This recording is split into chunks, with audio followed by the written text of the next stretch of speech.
யாரு குதிரை பேர் நடத்தினது? அந்த குதிரை பேரை நடத்தினது யார் சொல்லுவா? லிஸ்ட் நான் சொல்றேன். இடம் சரியில்லை, கிளம்பிட வேண்டியதான். கூட்டத்துல பச்சை சட்டக்காரன் எஸ்கேப் ஆகுறான். போனா ரத்தம் கட்டிச்சான்.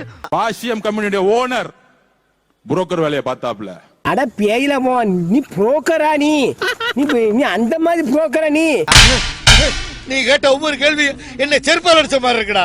அடுத்தது ஓப்பனா சொல்லிடணும்ல யார் யாரெல்லாம் தலைவருக்கு எதிராக சூழ்ச்சி செஞ்சாங்கன்னு. வில்லங்க ரவுண்ட் அப் பண்ணிருச்சு. பாஷியம் கம்பெனியுடைய ஓனர் ரியல் எஸ்டேட் வேலையை பார்க்காம ஆட்சி மாற்றத்துக்கு இங்க உட்காந்துக்கிட்டு கவர்னரோட சேர்ந்து உட்காந்துட்டு சேர்ந்தது ஒரு கம்பெனியோட நிறுவனர். இப்படி என்ன கிளம்ப வேண்டியதானே? அதான் துப்பிட்டில போக வேண்டியதானே? அதோட சேர்ந்து திரு உதயநிதி அவர்கள், திரு இபிஎஸ் பழனிசாமி, முன்னாள் முதலமைச்சர் பழனிசாமியுடைய மகன் திரு மிதுன் அவர்கள். பாவி மக்களா, இத முதல்லயே சொல்லப்படாதா? இப்பவும் ஒண்ணு கெட்டு போற. உங்க திட்டத்துல எனக்கு பாதியை கொடுங்க. அவன் கொட்டத்தை பூரா க்ளோஸ் பண்றேன். சட்டசபையில நம்ம அமைதியா உட்கார்ந்துட்டு இருக்கோம். ஆதரவு இருக்கு, ஆதரவு இல்ல சொல்லிட்டு அமைதியா போயிருக்க வேண்டியதானே? உங்களை கடுமையாக நாங்க எதிர்க்கிறோம் எப்பயும் போல பொய்யா சொல்லிட்டு கிளம்ப வேண்டியதானே? மனுஷன் பேசுவான். உண்மையை கேட்டா அப்படி ஓடிடுறாங்க. இது என்னங்க? நமக்கு எலெக்ஷனை பத்தி கிளாஸ் எடுக்கிறாரா முன்னாடி உட்கார்ந்துகிட்டு? யாரு? திரு மு.க. ஸ்டாலினுடைய மகன் இளவரசர். பால்தாய் கொடுத்ததெல்லாம் பச்சிட்டாலாக்கு பேசு. அப்பவே போயிருக்கணும் மேல் லோகத்துக்கு. இங்க இருந்துகிட்டு நம்மள உயிரை வாங்கிட்டு இருக்குது. அந்த இளவரசருக்கு பட்டாபிஷேகம் முன்னாடி என்ன பண்ணாங்க? துணை முதல்வர் ஆக்கினாங்க. இப்ப எதிர்கட்சி தலைவர் ஆக்கிட்டாங்க. மேனேஜரா? ஒன்னேவா மேனேஜரா வச்சிருக்காங்க? ஏன்னா அப்படி கேக்குற? இல்லப்பா, மேனேஜர் மூஞ்சி உனக்கு இல்லையடா. நான் வேற நினைச்சேன் யாரா சீனியர் எல்லாம் போடுவாங்க, நம்மள உண்டு இல்லன்னு கொஸ்டின் கேட்க போறாங்க. சரி நம்மளும் ரெடி ஆயிடும் நினைச்சேன்.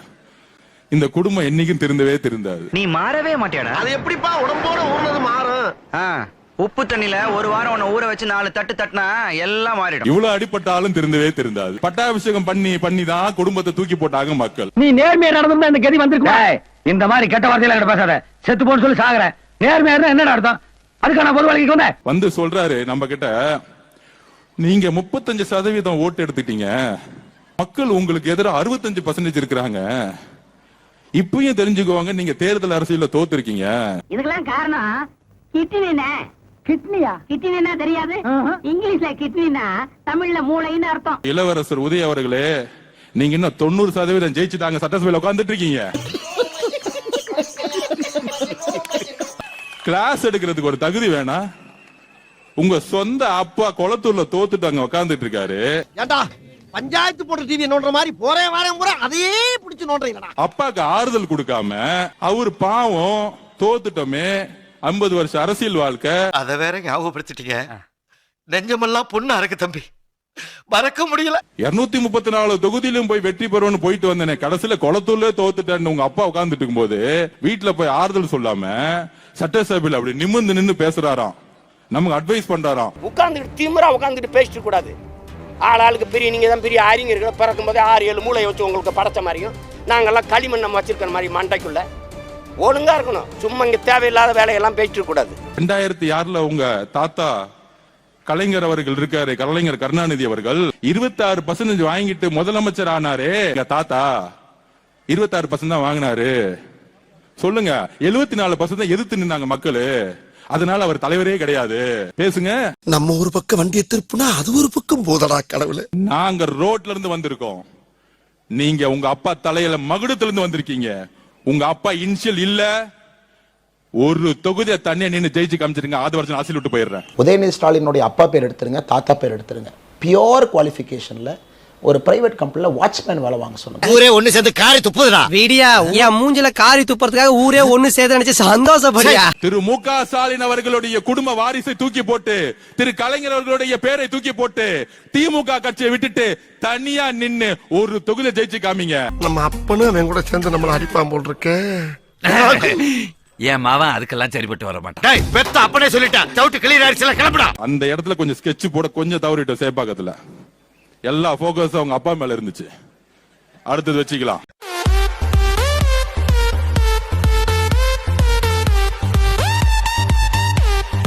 நீங்க எழுதி வச்சுக்கோங்க, குறைந்தபட்சம் இன்னும் 4 தேர்தல தண்ணி மட்டும் தான் நீங்க குடிச்சிட்டு இருப்பீங்க. எரியுதடி மாலா, ஃபேன போடு.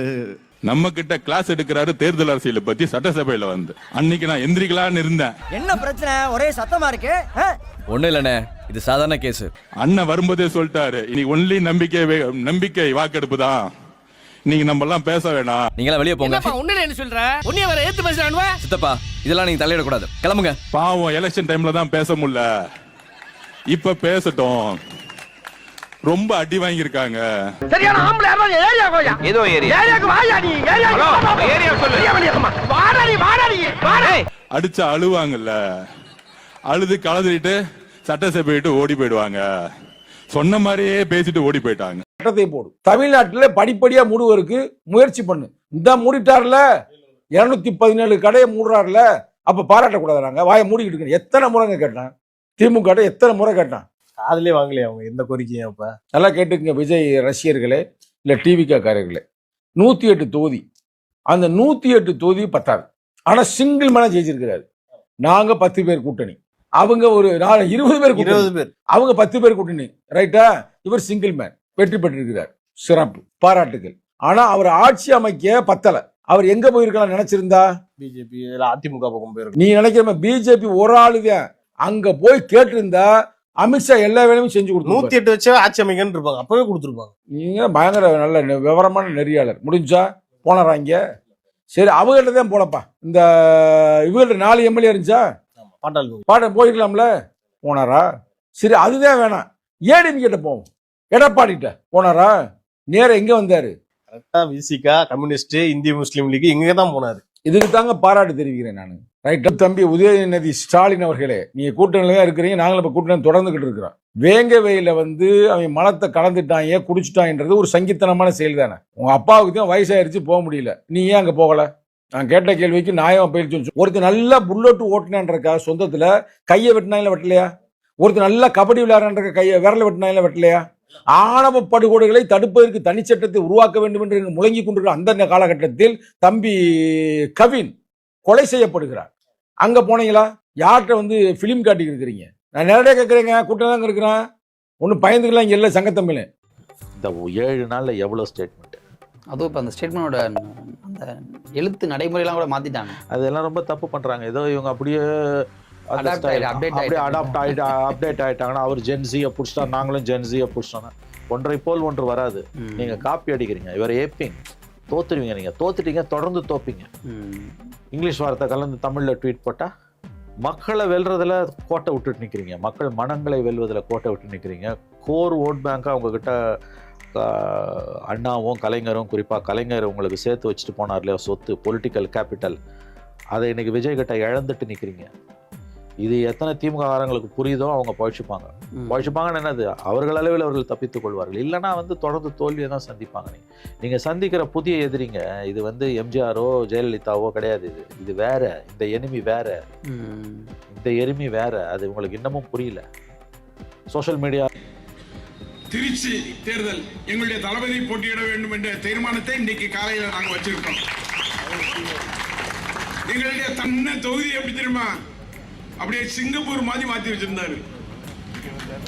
ஆனா கேடு கட்ட அந்த தொகுதி மக்கள் நினைச்சு பார்க்க முடியுமா? திமுக குடும்பத்திலிருந்து இப்படி போயிருக்கு. அப்புறம் திமுக குடும்பத்தில் உள்ளவங்களுக்கே நீங்க முற்போக்கு, ஆரிய எதிர்ப்பு, பார்ப்பன எதிர்ப்பு, சடங்கு எதிர்ப்பு, சாஸ்திர எதிர்ப்பு, சாதி உணர்வும் ஆணாதிக்கமும் ஒண்ணுக்கு ஒன்று பிணைந்தது, பெரியாருடைய புத்தகங்கள், இதை படிக்க வைக்கிறது இல்லை. கடவுள் நம்பிக்கை, பூஜை நம்பிக்கை, அவங்களுடைய உரிமைங்கிற பேரில் எல்லாத்தையும் அனுமதிப்பது, அதனுடைய விளைவு தான் ஒவ்வொரு வீட்லேயும் அது தன்மையில் இல்லை. ஒரு பெரியாரை கொண்டு போகல, நீங்கள் அறிஞர் அண்ணாவுடைய ஆரிய மாயை கொண்டு போகல, அறிஞர் அண்ணாவுடைய பணத்தோட்டத்தை கொண்டு போகல. இதெல்லாம் படித்தா அவனே தமிழ்நாட்டில் ஏன் இவ்வளோ வட இந்தியர்கள் இருக்காங்க, அண்ணா அன்னைக்கே சொன்னாரே, தனித்தமிழ்நாடு அன்னைக்கே பெரியார் கேட்டாரு. இந்த அரசியல்லாம் இன்னைக்கு திமுக உள்ள பவர் பார்ட்டிஸ் உள்ளவங்களுக்கு புரியறதுல தெரியறதில்ல.